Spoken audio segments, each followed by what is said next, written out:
I'm clicking it. Click it. Here we go. Getting the notes ready. Pulling them up. Corley Moore, Firehouse Vigilance. This is Weekly Scrap number 63. My special guest tonight is Chief Bobby Halton. I do not believe, I can honestly say this, he needs any introduction, but I'm going to run it down anyway. So, he has done it all in his storied career, from riding tailboard all the way up to Chief of Operations in Albuquerque to being the de facto chief in Coppell, Texas. He has moved on to now be the editor-in-chief of Fire Engineering. He has served on NFPA technical committees and is active with the National Fallen Firefighters Life Safety Initiatives. And this is his own words, not mine, so I'm quoting him when I say, basically an old guy who went to a bunch of fires and learned a few things. So I love that bio best of all.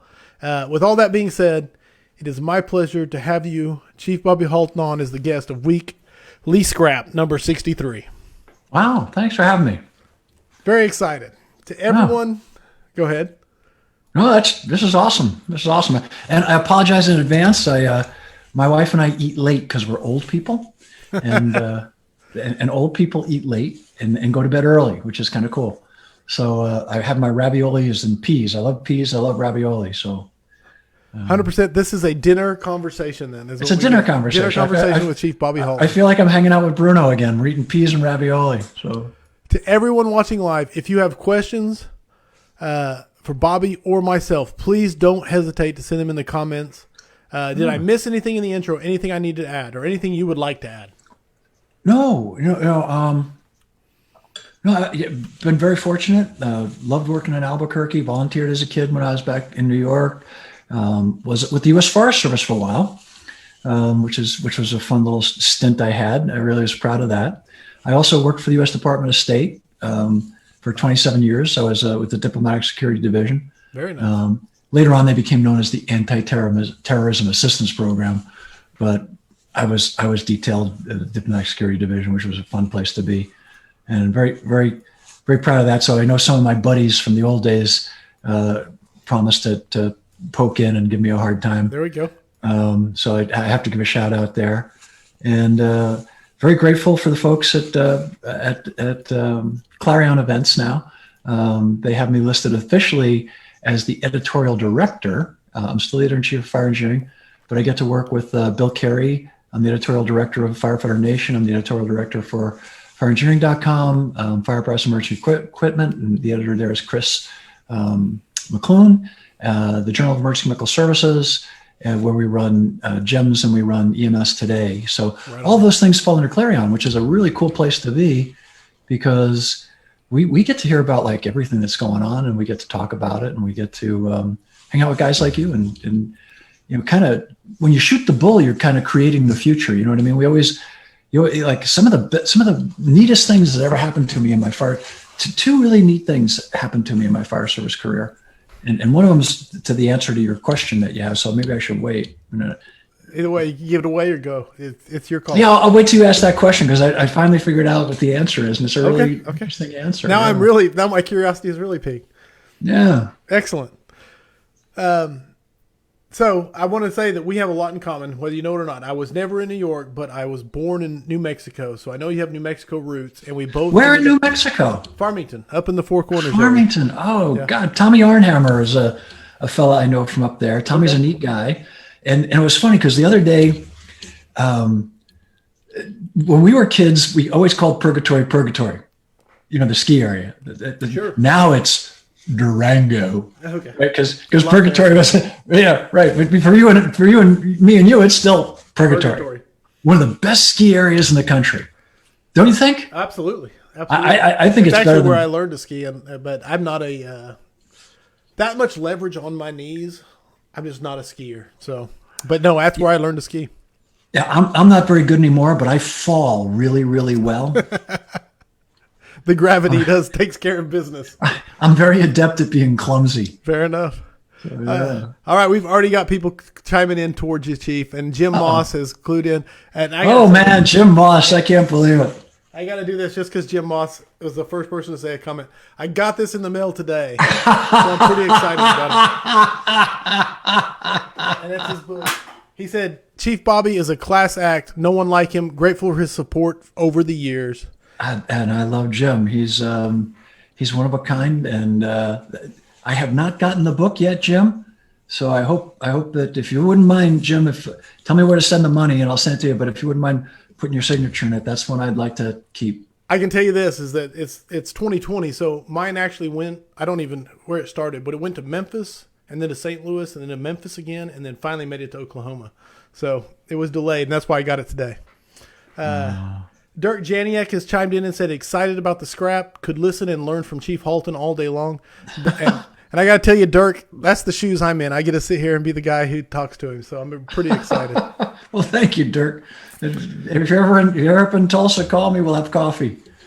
I'm serious. Anybody comes through, I'm easy to get a hold of. My phone number is 201-406-8278. If you're a firefighter and you give me a call, first cup of coffee's on me. The next 6 or 7, and I drink a lot of coffee, are on you. There it is. Perfect.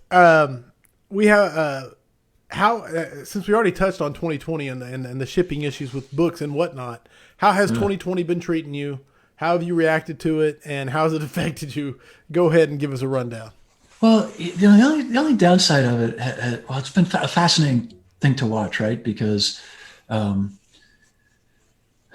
so many levels. That the sad part has been some of my friends have gotten really sick from it. Dozens and dozens and dozens of people I know have had it, and it's ranged everywhere from a lot of my buddies, a lot of guys and gals that I've worked with, at FDIC and other places have called me. Yeah, I'm in quarantine. I've got the COVID. Oh man, I'm so sorry to hear that. They're like, no, I didn't know I had it. I had to get tested because somebody else had it. Turns out I have it, and like they didn't even know they had it. Right. And then I have another buddy who's still in the hospital right now as we speak. He's a dear friend, and basically fighting for his life. And right. So it's just the weirdest thing, right? I mean, I read a brilliant piece, and I like to read, and everybody knows I do this all the time, but let me refer you to a wonderful piece. And it came out in a publication that I really enjoyed called Imprimis. And Imprimis is a free publication from Hillsdale College. Imprimis. IMPRIMIS. Imprimis. And it's very important. And they have great lecturers come in and they excerpt pieces of their lectures. So you get a different one every month. And this one was from a guy named Jay. I'm going to butcher the poor man's name. He's Indian, so it has 1 million vowels and 2 syllables. Bhattacharya. That's his name. Yeah, so I'll do it with Joe Biden. Jay Bhattacharya. Becerra. Anyway, but anyway, this fellow Jay Bhattacharya, who's a Stanford medicine doctor, PhD, epidemiologist, he's one of the co-founders of the Great Barrier Declaration, which 50,000 doctors and epidemiologists, over 50,000 now, have signed. And they talk about a sensible approach to anti-COVID strategy. And they basically postulate that if you're otherwise healthy, under 70, go live your life. Go live your life. Subsequent writings have talked about the myth of this magical number of 6 feet for social distancing. There's no science to that. According to the people who've signed on to the Great Barrington Declaration, it's just an arbitrary number that somebody came up with. Dude, I definitely want to check that out. Yeah, it's a fact. Imprimis, Hillsdale College. If you go to Hillsdale College or Imprimis, Imprimis is how you say it. But okay. Imprimis. So every month they send out a wonderful deal. And so today, having read this, I reached out to an attorney in Oklahoma City, of all places, and it just coincidentally turned out I got a press release from one of her people a week ago, and she put out a statement about vaccines from the legal standpoint, like mandatory vaccines if you're an employer and what your protections would be, right? So I was intrigued. So I'm going to move this damn camera down here. If I screw stuff up, I'm sorry. I'll adjust you. And I'm terrible. My neighbors sometimes call me Walt Kowalski. I'm like that guy. Get off my yard, you damn kids. So anyway, do my Walt Kowalski impersonation. That's better. Now I'm looking at you and it's looking at me. Okay. So I feel better about it. Anyway, I don't give a shit how you feel about it. Fair enough. Teasing. I do care. Does it look okay still? It looks good. I'm just adjusting in case I need to, but it looks good. So anyway, I was trying to look at you and it was hurting my neck. Okay. So anyway, I'm here for you, Bobby. I got him. Thanks. I got this press release for this lawyer, and it was a really interesting comment. And I get about, I don't know, Corley, like most folks, if you're at all in media, I probably get 10, 15, 20 of these things a day. Hey, do you want to talk to this doctor? You want to talk to this person who just wrote a book? Do you want to interview this CEO? I have never, ever answered one. But this lady's was so different. It just said, look, this is an employment lawyer. This is what she says about COVID. They were really well thought out answers too. So I called up her person. I said, can I talk to her? So she talked to me today, and she's from Oklahoma City. So it's just obvious that really all of the great firefighting knowledge and skill is centralized in Oklahoma. Panhandle State, yes. I mean, you got fire engineering, you got FDIC, you've got fire engineering books and video, and you've got ISTA, and you got Oklahoma State, and so and you got Corley, right? The weekly scrap. Throw that right in there with all those other names because it's on that same level. So I spoke with her, and because I was curious as to whether or not if they do mandatory vaccinations, how that would play out, right? And could they make it a condition of employment? Sure. And so she schooled me very politely, and I wrote a quick editorial about it. But basically, the EEOC would have to come out, and they already have said that it's a direct threat. But much of that came early on when the virus was still listed at a mortality rate of 3.4. Now it's down to 0.002 or something like that. So it's much less lethal than we thought it was, much more contagious than we thought it was. So more and more people get it, which takes the death rate down, right? Right. More people get it. So now we know that basically 97.5% of the people who get it are fine. Right. 1.5% of the population, it's really, really rough. And another percentage, it's fatal. If a 5.5, it's fatal. So it's a fascinating disease, right? But back to the question of whether or not our jobs could make it mandatory, the EEOC has said it's a direct threat. And according to the American with Disabilities Act, by saying that, they were allowed to tape our temperatures, kind of be a little more invasive about our medical history.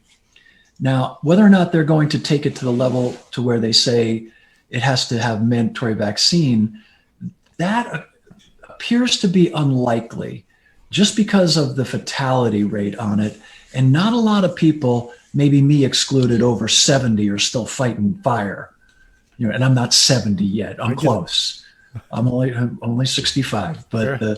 But I'm getting there. But even for someone like me, you know, I'm hard to kill. There you go. You know, I'm just saying it. I mean, only the good die young, so it's not a prayer in hell. I'm gonna live to be like 140. I like it. You know, yeah. So anyway, so I don't believe it's going to become mandatory. Where it's going to get interesting, though, is, you know, department by department might take different tacks, and depending on how well educated those leaders are, they may or may not make wise decisions. And I think that when you ask about what we learned about and what I think was very heartening during that was a downside. My friends getting sick and people I know and love and firefighters dying. Absolutely. That was just a nightmare from this virus. But what was also heartening to me, though, was that the arrogance and the fallibility of experts. Oh, no doubt. Was just on full display. Oh, yeah. You know what I mean? I mean, the nice thing about being a firefighter is, like, we show up and like the first thing, we're always like, what am I going to do here? Right. That's like the first thing that goes through our head, you know, unlike a politician, because they show up like with a plan before they even know what's going on. And you're like, dude, how about like you do a 360 first? You know at least. At least. Right. You know, look for some markings on the building, maybe take out the pre-fire plan, humor me, pretend you thought about it. Right. So anyway, that aspect of it, the fallacy of the myth of the expert has kind of been debunked. The other thing I think is important is that the fallacy of modeling has also been debunked. So models only tell you what's true for the model. A really smart guy once said, the models are always wrong, but they're good to work off of. I like it. Which I thought was a really smart thing. Yes, it is. I like it. Always wrong, but they're a good thing to start off of, right? So the model only tells you what's true for the model. So when Neil Ferguson from Imperial College said the fatality rate was going to be 3.4, okay, you had to work off that because that's all you had. That was the model. But as we got more data, and now we know that the fatality rate is nowhere near that, and we know what the target pop, now we should start to reassess. If you were smart, you would start to reassess all of your earlier assumptions and actions. So Seneca said it best. Seneca once said that our descendants would be amazed that the things that are so obvious to them that we don't know, because knowledge, Seneca went on to say, reveals itself over time, right? So one of the greatest stories in all of history was when Galileo was talking about his theory of, obviously, the planets revolving around the sun. There was a great heresy. Right. But one of the people who were one of the experts used against him was a Jesuit priest. Now, this priest, I believe his name was like Calculus. Anyway, he had, his whole life was devoted to this. All of his theorems were the exact opposite of Galileo. But to his great credit, for over 2 years, he went back and forth with Galileo, questioning, learning, and in the end said, "This man's right, and I've been wrong." Dude, and that is big. Yeah, man. If you want to, because Galileo originally had to say, "No, I take it all back. Don't burn me at the stake." Right. Don't kill me. Which is I get that, right? Yeah, right. I get that. Not being burned at the stake is probably a good move. Move someplace where people are more tolerant. No, and people can always say, where are you going to stick your foot in the ground and stand your ground? Well, burning at the stake might be one of those points where you say, hey, hold on, let me rethink this. But so is this a ditch you want to die in? That's it. That is it. And for Galileo, that wasn't it. That's where we start on the scrap. Is we are 15 minutes in and we've already got Seneca, Galileo, and COVID-19 all rolled together into one. So it's a good start. I'm going to catch you up. I'm going to read some more to you here. Jim Moss coming back in says, I'm going to send you one, Bobby. You got it. Mike Emilio says, Halton is a gentleman chief. He'll talk to you the first time he meets you like you go way back together, and you'll walk away knowing you got good stuff from a real brother. Scott Thompson, Chief Scott Thompson said, thanks. I get to follow Bobby. A true gentleman. I've known Bobby forever and better for it. So I love you, Scotty. There you go. That's a very nice compliment. And another famous Oklahoman who you and I revere, Will Rogers, who was an aviation pioneer. He was the best roper in all of history. So if you want to learn about him, he was actually called the Cherokee Kid before he was ever known as Will Rogers. And he was a star in silent movies, and he did rope tricks, and he was the best roper ever. If you ever come visit me, I'll take you to the Will Rogers Museum. It's right here in Claremore, about 5 miles from my home. His birthplace and childhood home is about 8 miles from my home, up off Oolaga Lake. So, which at the time was Oolaga Creek. Now it's a man-made lake. But Will Rogers once said he never met a man he didn't like. That's it. Yes. And I think that all men and all women should go through life with that same attitude. Now we may disagree, about politics, about COVID response, about smooth versus fog, whatever. Sure. But doesn't mean I don't like you. You know what I mean? Absolutely. And I can honestly say, to the best of my knowledge, I've never met a firefighter I didn't like. Dude, that's strong. You know what I mean? I like it. But don't you feel the same way? No, absolutely. Doing this and the number I've met and got to interview is they are all great. They have great hearts. And it doesn't mean a couple of them haven't pissed you off. Oh, absolutely. Absolutely. But every one of them have great hearts. And so I completely feel where you're coming from. And if you tuned in late, I'm eating my ravioli, so I apologize. No, ravioli and peas. So enjoy. We get dinner with Chief Halton. I am going to take you up on it because my dad is a monster. So most everything I know about Will Rogers comes from my father. And he loves Will Rogers. So I'm going to bring my father up and then we'll do the tour. So I'd love to go with your dad. We can go to the Will Rogers Museum, which he picked the hill. He was going to build his home there before he got killed with Wiley Post in Alaska. So he was going to build his home on top of this hill in Claremore, and gorgeous location. And the museum is phenomenal. And his dad was a captain in the Confederate Army. I mean, that's how You know what I mean? Right. His generation, Right. and he became a columnist later in life and a satirist on politics. And some of the things he said, I think are true today. He said, America's the safest when Congress is in recess. And I have to agree with that. I think that was really good. And he also said, he goes, I'm not a member of an organized party. I'm a Democrat, which I think is funny. I think that still applies today. Yeah, I don't know. I don't follow the Democrats, so I don't know how organized they are. No, and I got to say, because who was it that said here? It was Stutzy Avalon. I didn't actually qualify his statement where he said, the first time he meets you, Chief Halton treats you like you go way back together. I can tell you this. The first time I talked on the phone to Chief Halton, it was like I was talking to someone I'd known for years. And I don't know all the topics of conversation we covered, from coffee to handguns to I don't even, and firefighting. So it was a good time. Three things I love: coffee, handguns, and firefighting. So it was a great conversation. So absolutely. Throw in cars, and I've got nothing left to talk about. Covered. I got nothing left to talk about. And that's the one thing I felt bad about on the hype picture. I always cut the person out. I wanted to figure out a way to cut it out and have the Mustang in there. You know what I'm saying? That's great. That one's called Grace. That's her name. She's Grace. Okay. Yeah. Beautiful. Okay, so I'm going to lead off with some questions to you, and I'm going to. Toughest lessons you have ever learned, and I'm going to throw it in. What is something that a young Bobby Halton would never believe that you understand now is true?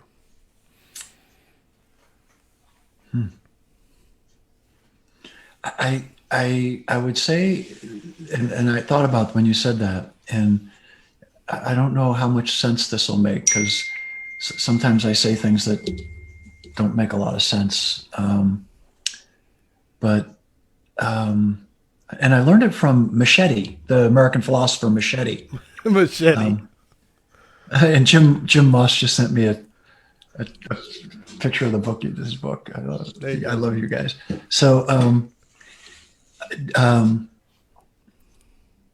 Machete, Danny Trejo. Trejo, yeah. Okay. Trejo. Yeah. Danny Trejo. I say it wrong, so don't. Trejo. Sorry. Danny owns a bunch of taco restaurants across Los Angeles, and he's 70 years old, maybe 71 or 72 now. And a year or two ago, a young lady flipped her car over in front of one of his restaurants, and without thinking, he ran out, crawled into the car, and helped to extract the young lady and her child. And it was pretty hairy, bystanders say. And anyway, they asked him. They said,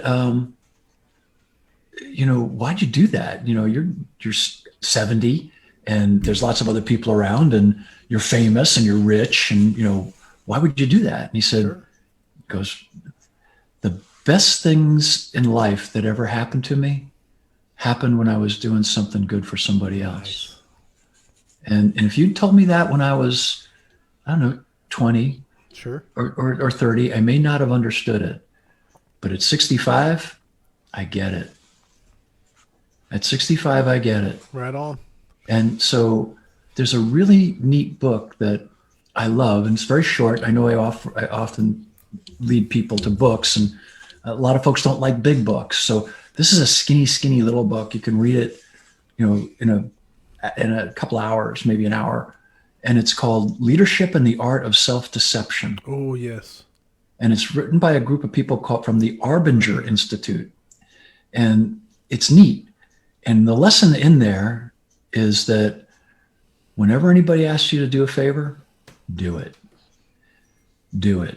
No matter how big or how small, unless you absolutely positively can't do it. Unless you have to drive your mother-in-law back to the airport, and it would avoid getting your mother-in-law back to the airport. But that might put you in the box, so you got to be careful. I'm just teasing. And my mother-in-law has passed, so it's a terrible joke. But it's a good one. Write it down. That's a good joke. The joke. I'm not allowed to make That's a good joke. That's a good joke. You write that one down. That's a good joke. The old Irish line. That's a good joke. You write that one down. Write it down. So anyway, because what happens when we have an opportunity to do good, and that's another thing Seneca said. Seneca said, invest in good deeds and virtue, because everything else you have can be taken away. and they can take your home, they can take your money, they can take everything. They can take your profession, your reputation, but they can't take away the good that you've done and the virtue that you have. And that's what Viktor Frankl learned when he was in prison in Auschwitz, when he wrote Man's Search for Meaning. So all of these, what are they called? Ancient wisdom. And I like ancient wisdom because it validates all the stuff we know intuitively. And if you believe in postmodernism and modern wisdom, well, you're a moron. So keeping it straight. Yeah. I like it. Yeah, no, just trust me. If you're into Derrida and Foucault and you think you can create your own reality, let me smack you in the face and tell me what you think about your own reality. Yeah, so some things are just objectively freaking real, like pain and suffering, and it's real, and we deal with it. So be careful about adopting those postmodernist kind of modern woke philosophies, because they don't play out well on the fire ground, and they don't play out well when people's lives are at stake. They want you to be serious, and they want you to be based in objective reality. So anyway, Danny said the best things in life happened to him, and I agree. I agree wholeheartedly. I think that's why men and women like us are drawn to firefighting, because we get to do something every day for somebody. You know, no one else can answer that call. And yeah, okay. You know, it's the prayer in church. You know, it's the song, call me, Lord. You know, call on me. You know, there's a song where it says, you know, me, Lord, ask me. You know what I mean? Don't pass it to the next guy. Right. You know, I'll you know, call me. And I think that's really, I think when you asked me that question, it was so weird, because I thought, gosh, what am I going to say to this guy?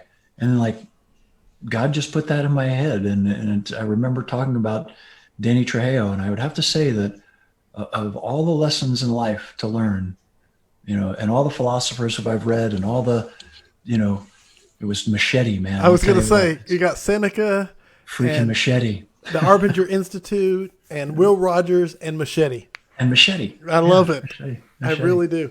I got to say this about Leadership and Self-Deception. It's one of my all-time favorite books. And then the follow-up is The Anatomy of Peace. Have you read that one? I have not, so I need to get it then, obviously. It's excellent. The Anatomy of Peace. That's also excellent. It's the number one book I loan out and give Is it really? to other fighters. Yes, absolutely, because it's a life changer. When you read that book, it is a life changer. So, and any man has a son, you read that book, it's a gut punch. So you're like, whoa. And not even to make it this about, I try not to talk about my own interactions with this, but when I read Leadership and Self-Deception, probably the reason I love the book so much is the impact it had on my relationship with my now 20-year-old son. And it made me realize so many things that I was doing in my communication with him. You know, we tend to judge other people a lot more critically than we judge ourselves. No, we always understand our own motivations, and everybody else is out to screw somebody. And I have to think that, and we all do it. You know, we think we know what someone meant or thought, or we don't. You know what I mean? And you know, I hate when they say, "Well, this is what he meant by that." Right. No, okay. It's what the dude said, and look at what she did or he did. Don't tell me what you think, you know, they thought. You know what I mean? Because trust me, you know, so today I had a dear friend. I wrote an editorial that we posted up online today called "Stay in Your Lane." You know, and it was all about. And I think we should do peer support, and I think we should have cancer support groups, and we should have mental health support groups, and we should have whatever you need, Al-Anon, Narcanon, you know, Sexanon, whatever the heck that one is, you know, I'm sure they've got all kinds of, you know, sure. Whatever you need support for, God bless you, go get it and participate. I'm not against any of it. What I am against is the folks playing like junior psychologist and junior psychiatrist and junior oncologist, you know, I think you ought to, you know, don't take that chemotherapy, you know, drink beet juice and, you know, raw carrots 8 times a day. No. Talk to your doctor and do what that guy says, you know what I mean? Or, you know what I mean? Or, oh, what you need is EMD therapy and your mental health will clear up. No, don't go talk to a doctor. Don't, so the whole thing was stay in your lane, right? And a dear friend of mine shoots me a note going, I may be paranoid, but I think in your editorial you were writing about me. And I'm like, no, not only are you paranoid, you're nuts. I wasn't even thinking of you. But, everybody, like, it was Al Franken, who I deplore. I think he's a terrible human being. I don't dislike him. I've met him, and I just think he's a creep. He's a nice creep, but he's creepy. He was just creepy. You know how you have that gut feeling when you meet somebody and you think, oh, this person's creepy, and it turns out they're creepy? Well, he was creepy. Okay. So he was a nice man, but he was creepy. So anyway, he was a funny, creepy guy when he was on Saturday Night Live. And he's had a thing called, I can't remember what it was, but he said his shtick one year was, this is going to be the year of Al Franken. And he said, I want everybody to wake up every morning and say, I wonder how my day today is going to affect Al Franken. And it was hysterically funny because nobody wakes up thinking about anybody else but themselves. Like for me, my hands don't work. My joints are all messed up. So in the morning, it's painful for me. So I'm like moving, getting all my fingers to move again and getting my shoulders to move. Sure. I ain't thinking about anybody else. I'm thinking, man, I got to make these fingers at least hold on to the coffee cup because I want a damn cup of coffee. Yes. I ain't thinking about Al Franken. Al Franken is doing. It's right. Yes. But you know what? You take it back to Danny Trejo. But when we wake up in the morning, it's all about us because, we're waking up. But when we're out in the real world, if you're a firefighter, you're always third. It's the poor son of a gun that called you. It's your brother or sister next to you. And then somewhere down the line, it's you. And I don't know. I don't, like, I hear all these people, we're for them. And the leaders today are putting, I disagree. I don't see that. I mean, I see how people could misinterpret it. And I just edited a great piece by friends of mine and I'm going to publish it. I don't agree with it. I do that all the time. People always ask me, so you publish this? And doesn't mean I agreed with it. I publish a lot of stuff I think is wrong, but it's what they think. So I'll let other people decide. I'm not Facebook. Shit. I'm not going to tell you what to think. I'm not Mark Zuckerberg, right. Or who that Twitter guy is. He looked like Rasputin. He grew that beard. Rasputin was this horrible monk who got the Tsar killed. He was this really evil character. And that dude looked like Rasputin when he was on. I was thinking, man, you don't want to, that's not like the look you should be going for, the right on. Evil Russian monk. So yeah, I'm not that, I don't want to try to tell people what to think or feel. I don't care if you like Biden or Trump. I don't really give a damn. That's on you. You know what I mean? How political you are, but I don't want some 23-year-old kid who, went to Brown and got a thing in, lesbian underwater dance telling me what to think, for God's sakes. I mean, right? I mean, yes, 100%. It's none of her preaching damn, right now. Well, it's none of her. It's none of anybody's damn. But lay the facts out there. Tell me what the facts are, and go away.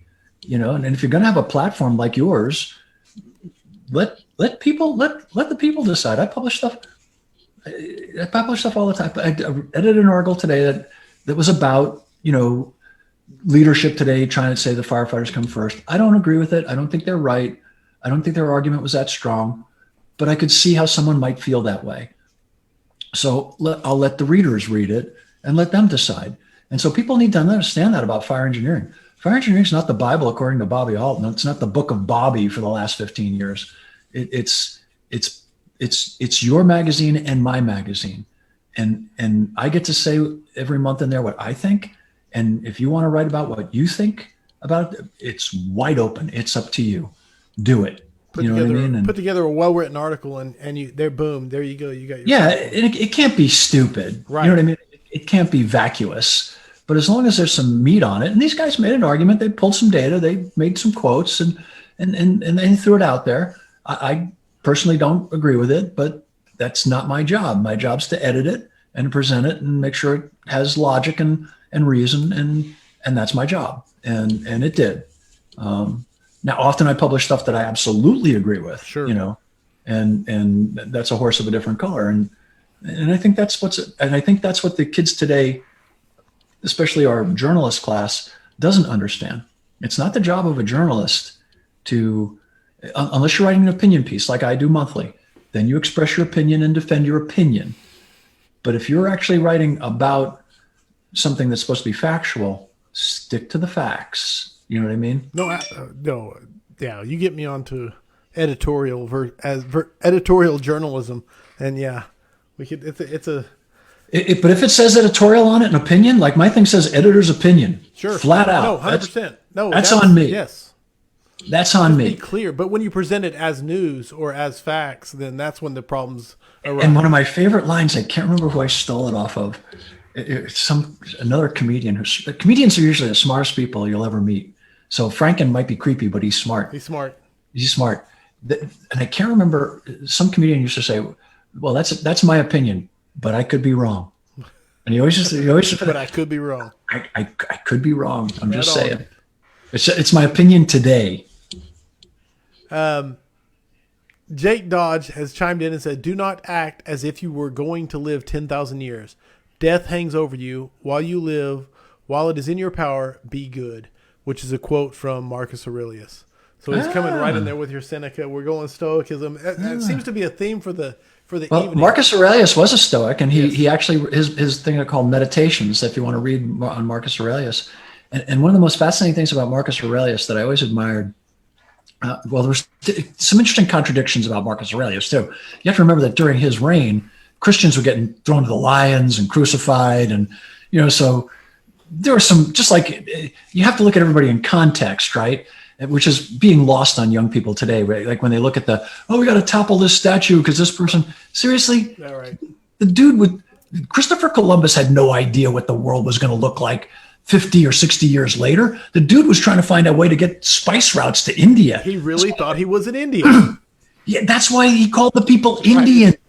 He thought he was in freaking India. So, he was, and you get in a wooden boat with sails and go across the ocean, man. You got to have some cojones. Yeah, some big Vato. Yes. Yeah, man. That's the real deal right there. You want to talk about courage right there, man, because that was guts. That was just guts. They thought you could fall off the edge of the world. They didn't think there was anything past there. They had no idea where they were heading.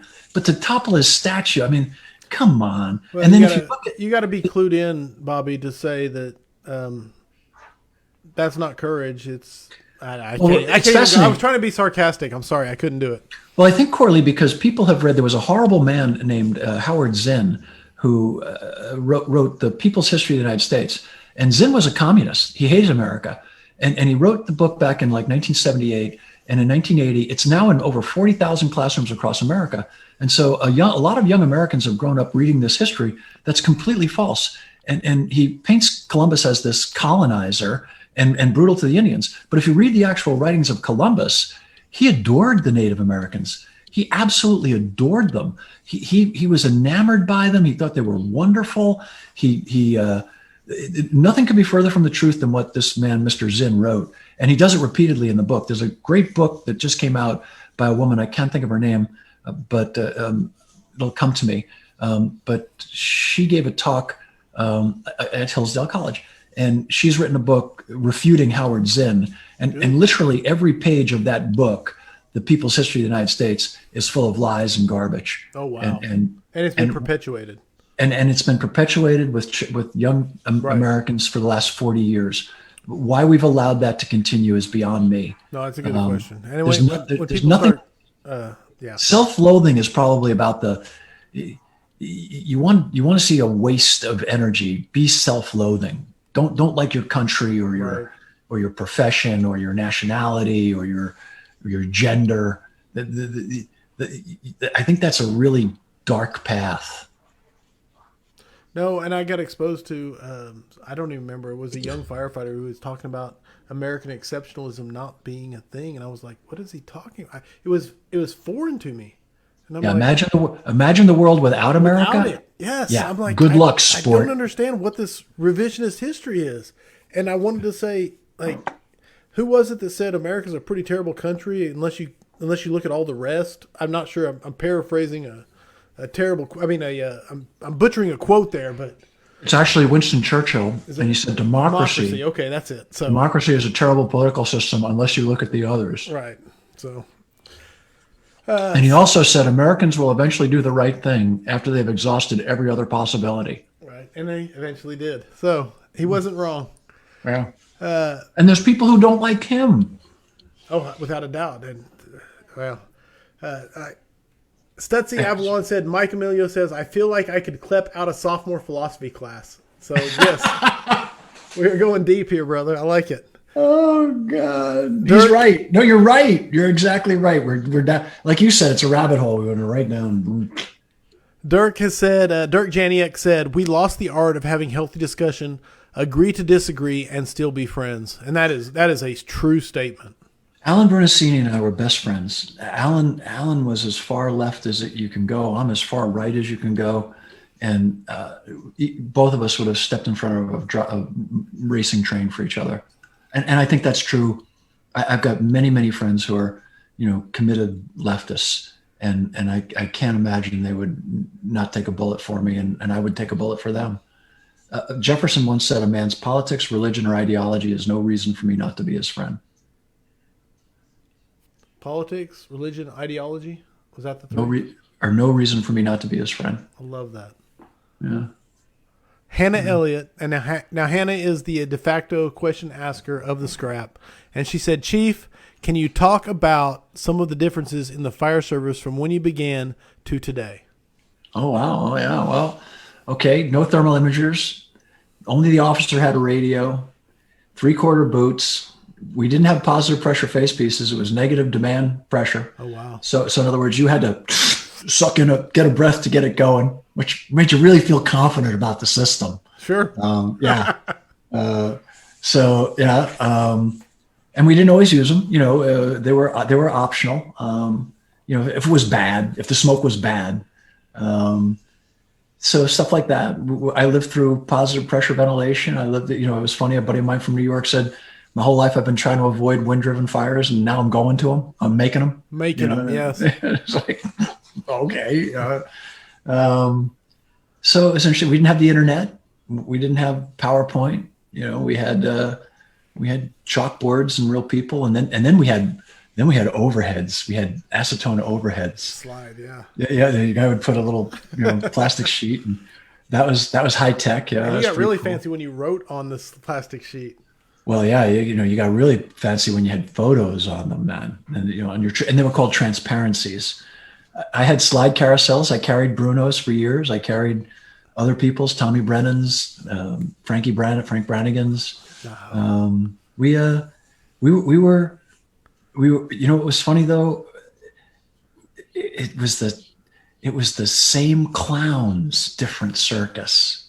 I mean, I could walk so I was in my volley firehouse the other day, and it's actually a combo department now. During the day we have 7 paid cats on duty, and then at night and weekends it's all volunteer. So I was hanging out, doing a hump day hangout from the station. I was watching it, and they were all behind you. Yeah, and it's like, okay, so Perez was there, and Miner and Chief Long, and these guys could have been there 40 years ago. They're the same guys. They just inhabit different bodies. It's like the invasion of the body snatchers. I mean, it hasn't changed. No, we're no different. And that's what I think people need to understand. Like, our tactics have evolved. Our policies might be a little different, but our character, what makes us tick, yes, what makes us show up, we're still okay, what can I do that's going to really freak Corey out? Right. We're still doing that stuff. I think it was Bill Gustin in that hump day hangout that was busting Perez's chops about his haircut. Going after him. What's a Mexican like you doing in Oklahoma? Right. And he goes, well, I'm from Arizona. Greatest kid in the world too. He's like right out of Central Casting. He's like, he gets off the truck and all the bystanders stopped to take his picture. Right. You know, he's one of the most handsome And I think kids. that's what Gustin said. He's like, Oh, you're of a course, model. yeah. Yeah. Oh, yeah. Oh, yeah. Yeah. And Gustin's like me. He looks like, remember the old Muppets that used to sit up in the balcony? Angry bull. Yeah, the angry guys. Yeah. That's me and Gustin. Yeah, we're the Muppets in the balcony. Not half bad, Perez. Not half good either. So, absolutely. So, Go ahead. but so we learned a lot. And one of the things we really learned, and I think this is a fascinating takeaway and something important for you folks to embrace and understand. Technology is not always your friend. And there's a lot of great books, Inviting Disaster, On the Edge of Disaster, and Dr. David Wood's Behind Human Error. The introduction of technology can disrupt the way you make decisions. And so you've been on the fire ground. I don't care if it's a year, 2 years, 20 years, 40 years. You've created a pattern of decision making. And that pattern relies on certain cues. And under stress and pressure, limited information, high risk, and very conflicting goals often, you can make about 4 good decisions unassisted. Assisted, you can make, one person assisting you can make about maybe 12. Bring in 3 people, you can probably make about 80. It just goes up exponentially, right, as you bring in more people that you trust and actually can communicate with honestly. So, but let's go back to the beginning. So what we know about technology is that it can help, but it can also hinder. So take drones, for example. And I mentioned quite a few things: PPV, thermal imaging, improved SCBAs, improved bunker gear. When all of those technologies came into my systems, we just embraced them. We didn't realize that they had a yin and a yang, right? We thought, because I grew up in the age of technology. If you look at safety from an epidemiological standpoint, we have 3 major time frames that we look at. One is the age of technology, which really kind of go back to like 1716, the beginning of the railroads, and all of that. And that was kind of, and technology was the answer. Matter of fact, there was a group of people back in the 30s and 40s they called it the age of the engineers. And they believed that technology would bring mankind into the future. And they created a political party. It was fascinating. And they had a candidate for president, the whole thing. They became so powerful that they were outlawed in Canada. The guy who formed the party, the engineer, the technologist who kind of got the whole thing going, became so disillusioned with Canada's reaction to them and the United States' reaction to them that he left and went to South Africa. That man would be Elon Musk's grandfather. Oh, wow. True story. So we had the age of technology, and I grew up in that age. And then we had what were called human factors. And that was the age where we decided that everything, if we could just do away with those pesky humans, then everything would be better. Everything would be fine. Just take the pesky human out of it, automate everything, and life would be perfect. Which I could understand the sentiment. Don't get me wrong. I understand where it got its birth. But or even worse, the authoritarians are still stuck in that time frame. The authoritarians now are people like, and he's probably a nice man, but Dr. Fauci the other day kind of showed that he's an authoritarian because he said, well, things would be better if people would just do what they're told. Well, Doc, this is America. So we wake up every morning and we're having a little revolution. And you don't want to be on the other side of a well-meaning America when he's revolting because it can get ugly quick. So no, Doc, people got a right to do what they want to do. And they're going to pick and choose among their experts and their advice. And they're going to go to a level of risk that's comfortable for them, Doc. And so that was a very authoritarian thing to say, right? Not to demean the doc, but I'm just throwing the doc out there, throwing him under the bus because it's the first one I thought of. But so people make decisions for all kinds of reasons. And we all have our own worldviews and we all have our own histories and we all recognize different cues. And so if you want to look at the people who believe in human factors, think about the people who believe in situational awareness as a real thing. It's not a real thing. It's a construct. It's an idea. You can't measure situational awareness on the fire ground. You can't teach it. You can't lose it. If you lose situational awareness, what replaces it? Sawdust? Right. I mean, you're always aware of something. It may not be the train that's going to hit you, right? And so in hindsight, people see that, but you don't see it for a lot of other reasons, because you're thinking about other goals. You have conflicting priorities, and maybe your bandwidth has already been sapped, right? So anyway, we had the age of technology, going to fix everything. Then we had human factors. We just fixed these pesky humans.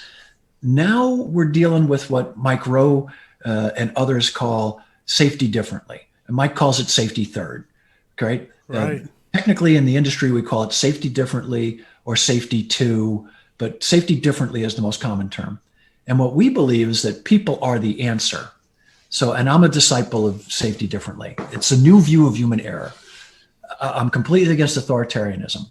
I think that people closest to the problem are the people you need to understand the best, because they've got skin in the game, right?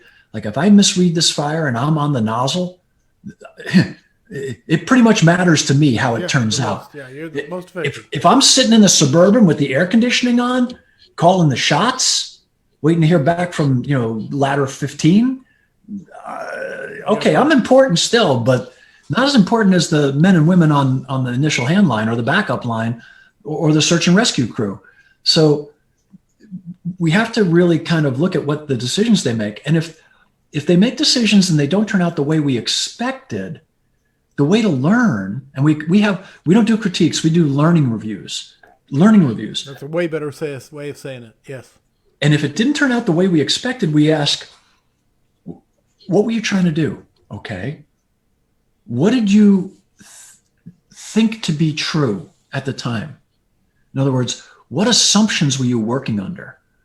And then what were your goals? And then now in hindsight, what do you know, right? Because if your assumption was that the fire was only on the third floor, but it turns out the fire was in the basement and it traveled to the third floor, it's a different fire. Absolutely. If your assumption was that the victim was in the bedroom and the victim turned out to be in the kitchen, different fire. If your assumption was whatever, right? Sure. So, and that's harder to get to than you'd imagine, because we think in a linear fashion. And we also, as people, it's hard for us to retrospectively really understand what we thought was true at the time. And it doesn't mean we're bad people or we're stupid or anything else.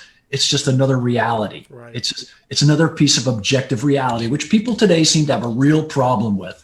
Things like the truth and reality seem to really baffle some people. Facts are tough. Yeah. Excuse the hell out of me, but at 65, I don't have to pretend to believe anything you say. I don't get my own set of facts, and you don't get your own set of facts. Right, I get it. Right, yeah. I got 2 pensions and a bad attitude. You can't pay me enough to lie. Come get some. And also, what's a really important thing to remember too is that I'm a big fan of Solzhenitsyn, and he survived the Russian gulags and wrote the Gulag Archipelago. Right. It was the second book he wrote after he got freed. And one of the quotes that I love by him is he said, never allow anybody to make you say something that you know isn't true. Wow. Ever.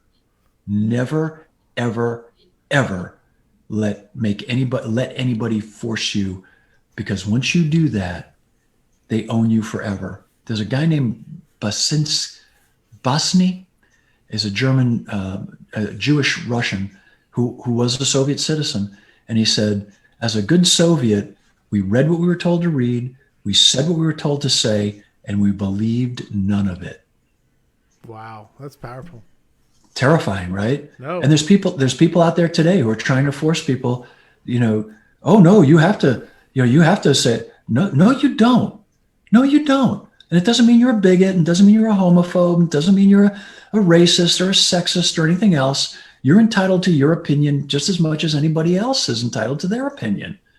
And if you don't believe it, don't say it. I love it, Chief. I'm going to tell you right now, this may be the most politically incorrect version of the scrap that's ever been put out. So, and it might be the most factual. Welcome to my world. There you go. It's I don't know, it's a big piece of firefighting today, because I think you're 100% correct. People are saying that the fire service was racist and sexist, and that's not true. It's absolutely not true. And did sexist things happen? Absolutely. There's some really creepy assholes who did horrible things? Yes, and they were wrong. But those attitudes and that nonsense disappeared 40 years ago. Right. I mean, it was being driven out the door with pitchforks and torches when I came on, and I was proud to be part of the crew carrying a pitchfork and a torch, saying that shit don't fly here. Right here. You know what I mean? Right. And it doesn't mean that people didn't make bad jokes, and it didn't mean that people, didn't say inappropriate stuff to one another. I get that, but to say that this country or this fire service is systemically racist or sexist is a load of crap. And people make a lot of assertions, but you show me the facts. Right. And don't tell me, oh, well, how come there's so many more men? There are a lot of reasons why there are more men. And I get it. The fire service 40, 30 years ago wasn't a real welcoming place. But for the last 20 years, it's been a very welcoming place. And my friends and the women in fire, if you're not joining today, you haven't met those women, because, man, they are all about it. They know what they're doing. You ought to have Amy on. She's the new president, and Amy Hannafin, and she's up in outside of Portland. Brilliant, aggressive, talented. Or Angie Hughes, she's the past president. She's a wonderful lady. Those are the people that, man, just super, super, super gals and outstanding firefighters and just great human beings. Absolutely. But I won't take it. I won't take it anymore. You said about my fire service, I'm coming after you. I will jack you up. Now that doesn't mean that there haven't been bad actors. I get it. No, 100%. And if you catch you're one, not defending those. No, not at all. Just the opposite. Right. But to those of you out there who are making those accusations, you better have some freaking evidence, sport. And it better not be, history of patriarchy or some, weird leftist Foucault inspired postmodernist reductionist garbage, because I've read a book or two. Obviously, because that is definitely very obvious right here. A couple of comments to read to you. Dirk Janiak said, "Experienced. The chief sure is. I wouldn't call myself experienced though." Hannah Elliott said, "Laugh out loud. Well, I had to Google search Cherokee Kid with the laughing face." Howard Runwalt chimed in and said, "What human error is more forgiving than tech failure?" And Garrett Towles asked a question: "What do you think of the not our emergency mindset?" Oh, wow. No, I don't. I'm not a fan of the not our emergency. I like the fact that we own it. I own all my fires. Someone once said, well, that's the problem with the fire service. We refer to them as our fire. Hell yeah, it's our fire. Once I get there, I'm owning it. You know what I mean? Yeah, I didn't start it, but when I get there, I own it. It's my emergency. It's mine to take care of. And I want to act like that's my mom, that's my kid, that's my wife, that's my sister, that's my brother. No, it's my emergency. My heart and soul is in it, and so thank you for that's a great question. And I don't know where that's coming from. Not our emergency, man. I signed up so I could. It goes back to leadership and the art of self-deception. I signed up for the opportunity to help people because I need that. See, as a child, I was not a good person. Full disclosure. Okay. I was. To steal a line out of "Oh Brother, Where Art There," I had a rough and rowdy past, and my misdemeanor and probably felony and fast is way behind me. There's a guy like named a whole Bobby. scrap I'm hearing right here. I want to hear. There's a guy named Bobby Burke. He's an actor. He played RoboCop, and he was also most recently on a sci-fi thing about UFOs. Anyway, he's a real actor, Bobby Burke, and he lives out on Fire Island in New York. And he's a great actor and great guy. Robert Burke, I guess is how he, if you're looking at his movie credits. But as a kid, he's a twin, and as a kid, his mom and dad immigrated from Ireland, and they were in our church. And his dad, ran the church and took care of all the buildings. It was a big church with a school, and his mom and my mom were buddies. And his mom and my mom died just a few months apart from one another. Both of them at the age of like 94, 95. But anyway, Bobby tells this story.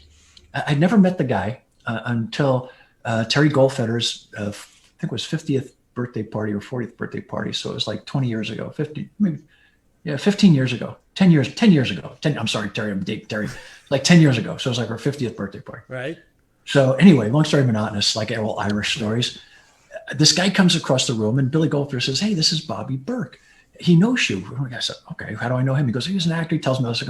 He goes, "When I was a kid, a couple of gangbangers had me up against the wall and they were going to beat the shit out of me. And they're knocking me around, smacking me. And then Bobby Halton came walking from around the corner and he had his leather jacket on, and a cigarette hanging out of his mouth and his hair. And he said, 'Hey, what are you doing?'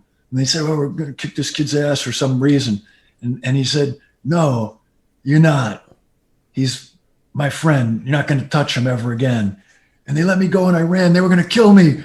And I don't remember the story. Okay. But as a youth, I was a criminal. And apparently I wasn't always a bad criminal. Right. So I was a thug. I had a thuggish past. But I wasn't a bad thug. I was kind of a Fonzie-like thug. There you go. It was more people thought I was a bad guy than I was a bad guy. Like if you hit me, I'd fold like a cheap suit. I mean, I wasn't a fighter. Right on. So, but I think that the people thought you'd fight. Right. No, I liked it. And obviously Robert Burke remembered. So Yeah, Bobby Burke. And he tells the story. I don't remember any of it because I was probably either stoned or drunk at the time. So, which was also part of my youth. I don't do any of that anymore. Right. Although I do have my medical marijuana card in case I want you're in Oklahoma. Well, yeah, and I qualify. So if something I have to do medically gets me to that point, I might use it, but I haven't yet. Fair enough. For medicinal purposes, Now, like the drink in the old cowboy movies, for medicinal purposes. For medicinal. I always like to ask, and I saw you grab some books when we started. So, is there a book or books that you think that firefighters should be reading? Oh, should be. I think you should read anything that interests you. Like I like World War II history in particular. My favorite World War II author is a guy named James D. Hornfisher, and he primarily writes naval history. He wrote Neptune's Inferno. He wrote the Fleet at Flood's Tide. He's written several. Last Stand of the Tin Can Sailors. Incredible writer. And then I like John R. Buring, who wrote Race of Aces. But I also like to read things about social science and history. I love Douglas Murray, and I also like the other Murray. Trying to think of his first name. He wrote The Madness of Crowds. Maybe that's Douglas Murray. He wrote The Madness of Crowds, and he also wrote The Strange Death of Europe. And I think he's one of the most insightful modern writers. And I think all firefighters should read The Madness of Crowds because we're really witnessing that today. Yeah. It's a modern kind of introspective look at today's sociological environment. I love Matt Ridley. He's in the British House of Lords. He's a nonfiction writer, and he's written The Rational Optimist. He's written How Innovation Works. I love Gary Klein. All of his books, Streetlights and Shadows, are wonderful books. Dr. David Woods is a brilliant writer. Everything by Nassim Taleb. Black Swan, Fooled by Randomness, Inserter Row, Skin in the Game, all brilliant books. I think he's a wonderful writer. I think that Eric Hollnagel is another brilliant writer. Sidney Decker, who wrote Human Error and 10 Questions to Ask, Just Culture. He's written half a dozen wonderful books. You can't go wrong there. Read. I'm reading a fantastic book right now by a fellow named James. It's not James Q. Wilson, who's another great writer. James Q. Wilson. What is his? James Lindsay. James Lindsay, amazing writer, brilliant writer. Highly recommend his work. But, I try to read everybody. I mean, I'm looking over at the shelf over there and, I've got everybody from, I don't know, all kinds of, a wonderful book I'm in the middle of right now. Heir of the Founders, marvelous book about Clay and Calhoun, which is pre-Civil War. So the period between the Revolutionary War and the Civil War, we have a generation. Right. And fascinating. Daniel Webster. So you had Webster, Calhoun, Clay. You had these incredible minds, these great orators, all vying for leadership, and just how all that worked out.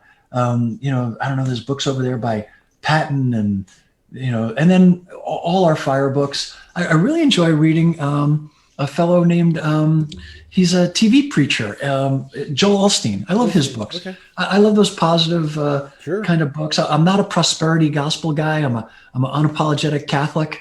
So, I dig the Catholic Church. I think our Pope's an idiot, but I dig the Catholic Church. I think he's a left-wing nutbag, but probably a nice guy. But he believes in unicorns and fairy dust, and that's not how the world works. But so I don't know if I'll be able to add everything you've just told me, but I'm going to eventually. There's a document that I work on, and where every guest, I take their books that they suggest and I add them to this document. So I tried to do that, but now I just tell people to go to Amazon. That's fair. I may give up at some point, but this one may challenge me because I think I have 1, 2, 3, 4, 5, 6, 7, 8. I think so what am I reading? I'm reading a book right now by a guy named Michael Medved, who's another brilliant writer. And it was gifted to me by Mike Gagliano. Okay, it's a wonderful book, just a wonderful book. And there's also a book about the miracles that saved America, which are some great books. And then one of my other favorites is The Real George Washington. That's an amazing book. Just an amazing. I love books. I love to read. And if you're reading today, there's a new newspaper out called the Epoch Times, which is real journalism. And there's also a journalist named Cheryl Atkins that I follow who writes brilliant pieces, really, really good stuff. Okay. And then I love Dave Rubin and Joe Rogan. I think they do some insightful stuff. I think Eric and Bert Weinstein are doing some really good stuff. Sure. Obviously, Jordan Peterson, I think he's kind of a fascinating study. So that's kind of, what I do when I'm not, reading fire stuff. And I probably read, between 200 and 300 pages of fire stuff a day. Wow. Well, that's my job. No, I get it. It's just, I try to read, I put my timer on 1 hour a day of something that advances my love of the craft. And I have trouble reaching that. So I can only imagine. They'd only pay me for 1 hour then, and that would suck. I get it. So that's awesome. Okay. They want me to work like 8 hours every day. It's weird. That's a weird deal. Yeah. Do you even get I won't even go into the firefighter schedule. We have a thing on the weekly scrap. It's called the 5 questions for firefighters. So Chief Bobby Halton, are you ready for the 5 questions for firefighters? Yes. Yeah, please. All right. Now the points are arbitrary and it's completely your opinion. So there are no right or wrong answers. But according to you, what is the number one issue facing the modern fire service? Fire flows. Fire flows. 2-word answer. Can you elaborate? Okay, so understanding fire flows, maximizing fire flows. The fact that we're still restricted to a nozzle that was designed back in the 1600s that flows 180 gallons a minute or 154 gallons a minute, depending on whether you're like the 15th, 16th, or the 7/8 is just baffling to me. There's better technology out there. Every headline in American 3/4 should be flowing 250 at 50 minimum and higher. So I think that to be flowing the same flows that we were flowing when I came on the job, given the fuel loading increases. Now, modern polymer fuel loads have been increasing since the 40s. I get it. When people talk about legacy fires, there's nobody in the fire service today that ever went to a legacy fire. Agreed. Unless they went to a museum on fire. Right on. The legacy fires disappeared in the 60s. So it's all been modern polymer fire-based fire. And obviously the loadings have gotten higher.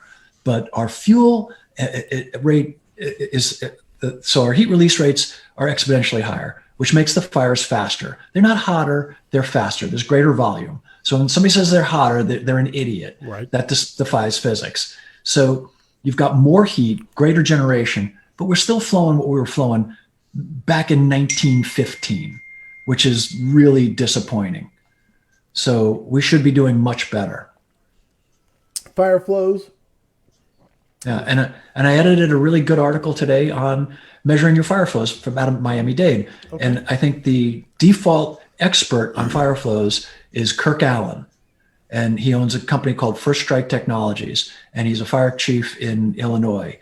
And he's the guy who's been talking about fire flows for the last 25 years. And he's the guy who went to FDNY and did fire flows with me and Andy Fredericks and Pete Gansey during the Mystery Nozzle project, and prompted Pete Gansey to initiate the Engine Company project. So gotcha. If you want to get a guy on who knows fire and fire flows, you get Kirk Allen. That's the name? Yep, Kirk Allen.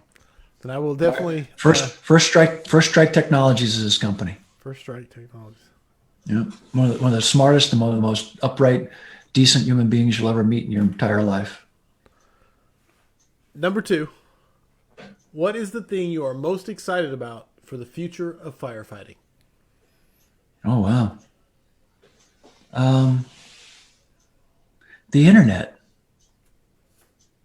This stuff. Right here? Yeah. I mean, it's hard to not. I feel like George freaking Jetson. I mean, you got to remember, when I grew up, that was the future, man.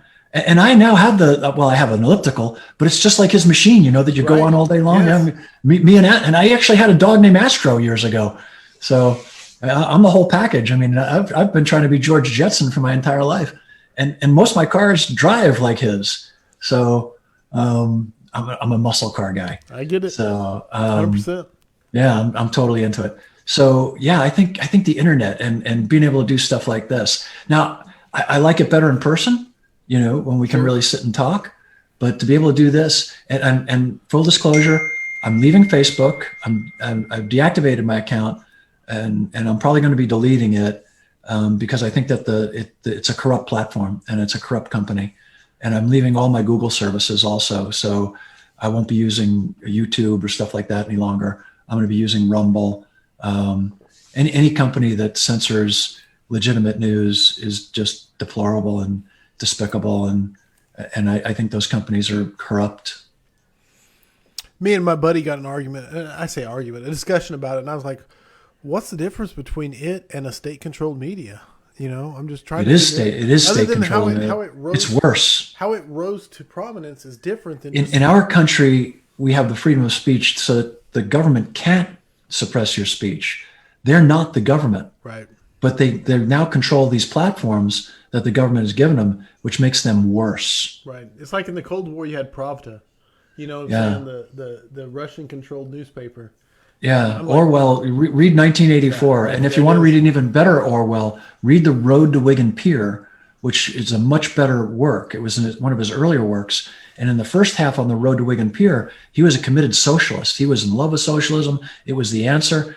And a socialist newspaper commissioned the work.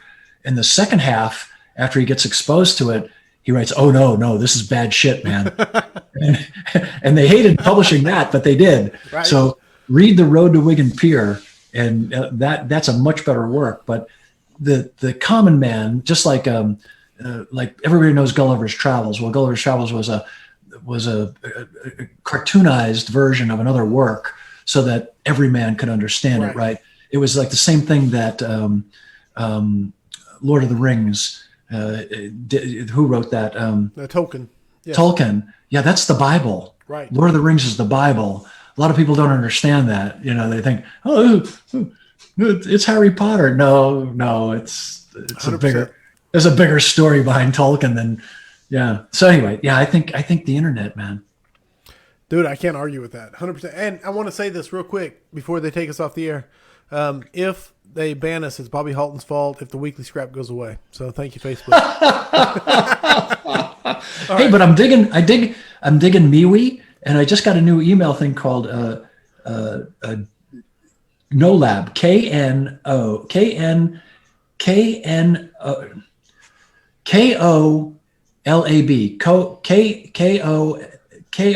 the one I sent you. Right, Colab. Colab now. You pay $5 a month, but it's encrypted, it's secure, they don't follow you. They don't trace you. They don't They sell don't your use your info. information. Yeah. And then I use MeWe. MeWe is the social media platform that I'm on. And I have a firefighting group in there. So if you're a firefighter and you come on MeWe, you're more than welcome in the group, and we talk about firefighting. I have to find MeWe then. So Yeah. all right, number 3. Competition is good. Awesome. Best rank or position to be in the fire service. The one you're in right now, wherever you find yourself, that's where God meant you to be. Make the most of it. Ooh. It's funny. We always look back on things and we think, "Oh, that was the best." Yes. Well, because we remember the good. Oh. There's good. Life is a railroad track, and sometimes you're on the good rail and sometimes you're on the bad rail, and you're always moving in a good direction. But life's about suffering, and it's about pain, and it's about how you deal with that suffering and pain, and that's what defines your character. And if you think life is about happiness, you're a moron, and you get over yourself. It's not. It's about dealing with the struggle and helping other people deal with the struggle, and it doesn't mean you can't be joyous and happy. Sure, And I hope I feel like a happy warrior, but man, it's the war, man. It's being a happy warrior, not a court jester, and so, yeah. I really don't like relative answers. That is a great relative answer. I really do have to say I love that answer. Is enjoy where you're at, because it's so easy to look back with rose tinted glasses and say and forget it. Yeah, no, 100%. I had a blast. So I've had every rank, and now I get the opportunity to play all over again at any rank I want in the volley gear. They let me do whatever I want, and and it's all good. Yeah. Awesome. All right, number 4, best advice you have ever received. Take the job seriously and not yourself. I got it right. Sorry. Yeah. Take the job seriously and not yourself. And I don't know who told me that, but I'll never forget it, and I always appreciate it. Comes back 100% to that humility. Yeah, I mean, it ain't about you, kid. It's about the job. In 10 years, I'll be gone, and a handful of guys will remember me. And that's just the way it is. It's okay. It's not good or bad or right or wrong. It's just how it is. I'll be long gone and buried, and that's a fine thing. Because I had a great run. The greatest compliment you can have is that they'll say you ran the race well and you were a good firefighter. I love it. And that's all you need at the end, And running the race well means you're good to your wife, you're good to your kids, you're good to your mom and dad, you're good to your community and your country. You know what I mean? And then 100%, Chief. Preach. And this is where you get to preach. Yeah, and if you were a good firefighter, then you were all those things. You know what I mean? No, you can't be an asshole about America and be a good firefighter. You can't, and you can't be a bad person to your mom and dad or your family and be a good firefighter. It's incompatible. I will say, I'm going to disagree with you that when you're gone, there will be more than a handful. And trust me. And that's okay. Hey, there'll be more than a handful cussing, and there'll be more than a handful mourning.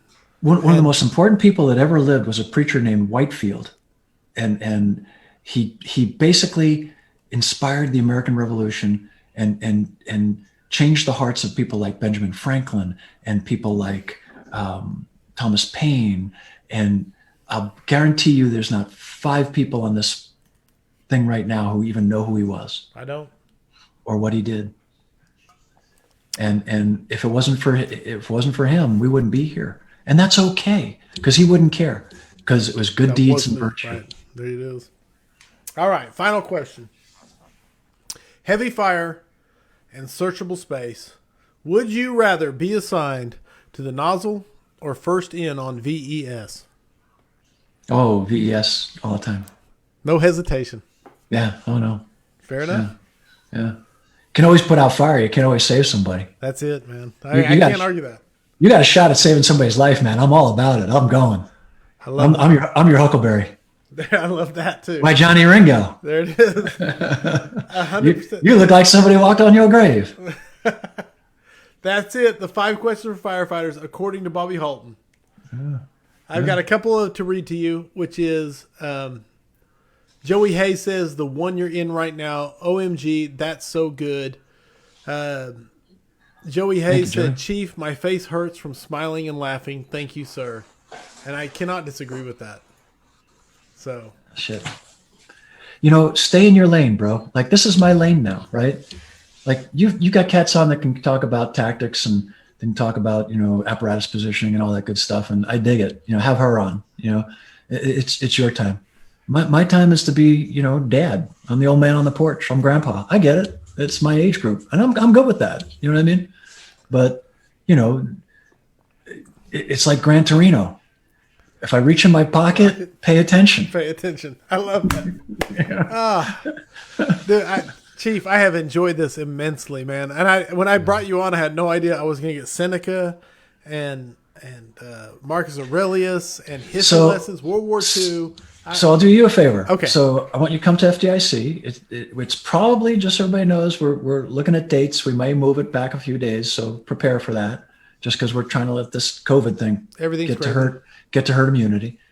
And I want you to be my guest there and do your show and have fun. I'll get your conference pass. So get yourself there, and the show's on me. Chief, I would love that. So yeah, and then you can do the daily scrap from FDIC. I love it. No, believe me, that will be an amazing scrap. So amazing set of scraps. So count on it. There you go. Awesome. Best place to contact you, reach out to you. What are you willing to share? Get information. Go ahead. So a buddy of mine built a site for me called bobbyhalton.com, and it's got a click-on thing that he sends me emails. My personal email is going to be bobbyhalton at I better get it right. K-O, right? L-A-B, KOLABNOW.com. KOLABNOW.com. It's my new personal email. Great company if you're looking to get away from Google and all those other characters, which I am. So yeah. Right on. Don't ever support bad causes. George Washington said it's better to be alone than to be in bad company. I love that. And I think those companies are bad company. And so anyway, yeah. And my personal phone number is 201-406-8278. If you're in a jam and you need me right away, call me. And that's how you know it's the real deal, because the guy gives out his personal cell phone number right here on the internet, so you can reach out to him. I have never gotten a bad phone call ever from a firefighter, ever. I've never gotten somebody say anything mean or ugly or never. It's never happened.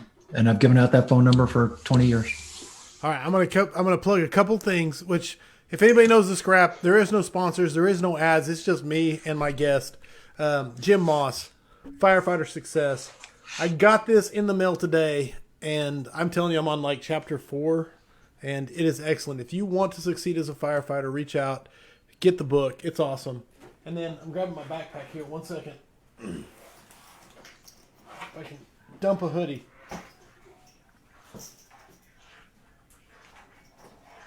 I'm going to eat this is the coldest ravioli in America, boys. I say you didn't hardly eat the whole time. I know, isn't that terrible? I don't eat a lot. I don't eat a lot anyway. But you can apologize to the missus.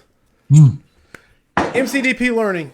The next guest coming up is Chief Scott Thompson in a few days. This is like 3 days from now. We are going over MCDP Learning. That's the book we picked together to tear up, which ties into small unit leadership, which ties into the functional fire company. And so that's the next scrap that's coming up in a few days. So and Scott's book's wonderful, but another great book by Malone. Look up Malone, Small Unit Leadership. It's an Army field manual. Absolutely. And Malone was I believe a Ranger. Yes. Since you brought it up, I'll flash. Is that it right there? That is it. You're crushing me. Golly, and this is the worst. You're good. This might be the most. It looks like a party festoon with all the notes I've made on this thing, because this is one of the greatest books on small unit leadership ever written. I think it's the Bible on small unit leadership. 100%. So, absolutely. That's it. December 14th, 2020. Chief Bobby Halton. Go ahead. Merry Christmas, everybody. Absolutely. Out there. And whether your guy won or your guy lost, let's get past that crap and let's all pitch in and make this thing work and figure it out. But it's going to get better. This is this is gypsy chin dribble. This country's been through lots worse shit than this. Absolutely. You know, this is people say, oh, this is horrible times. The Civil War. Come on, do the math. We've had some epic struggles, and we had Woodrow Wilson, Millard Fillmore. We've had some really bad presidents, and this guy will be a piece of cake. You know, so they're only here for 4 years, and we get another one. So. Sorry, I'm being distracted because Scott Thompson said, great scrap. Oh, and I need to cancel. I'm hoping it's a joke, but it may not be. Jim Moss said, grateful. Thank you, Corley. And other than that, nothing. Another great American philosopher, Woody Allen, once said, 90% of life is showing up. Scott, show up. There you go. You've been called out, so there is no cancel. There is no quit in Scott Thompson. He will be 10 times better than me. So 100 times better. Chief, I have had a good time. I don't think my cheeks will relax for a while because I've smiled and laughed and enjoyed this so much, man. There's nothing worse than people who are dour. You know what I mean? Take themselves a little too serious. Here's a great story. So, Go. Every now and then you tell a silly joke, like I don't know, you tell a bad joke, and so people wonder about it, but. You can pretend to be serious, you know. You can pretend to be sad, you know. My wife called me up one day and she said my sister-in-law had hurt her leg. My sister-in-law is a witch. She owns a broom. She can fly on it. I mean, she's licensed in witchery. So anyway, I'm on the phone and I'm doing my happy dance while my wife is telling me, "Oh, her leg is hurt." So anyway, you can pretend a lot of things. You can't pretend that laugh. You can't fake that. Sure. Laughter's real. The laughter's real. You can't fake a real laugh. You know what I mean? And so, you know, if you want to get some honest emotion going with people, you know, you can pretend a lot of things. You can't pretend to be witty and engaging. And you're witty and engaging.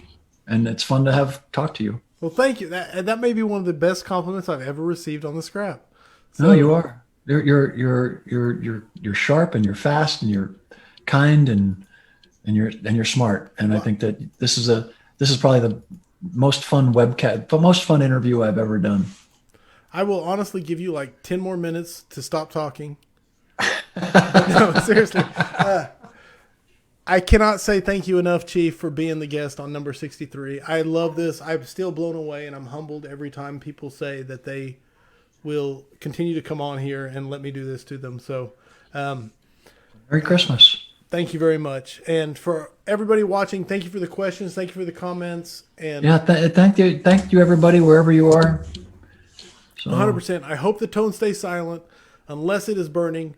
You guys stay safe out there, and thank you, everybody. Thank you, Chief. God bless.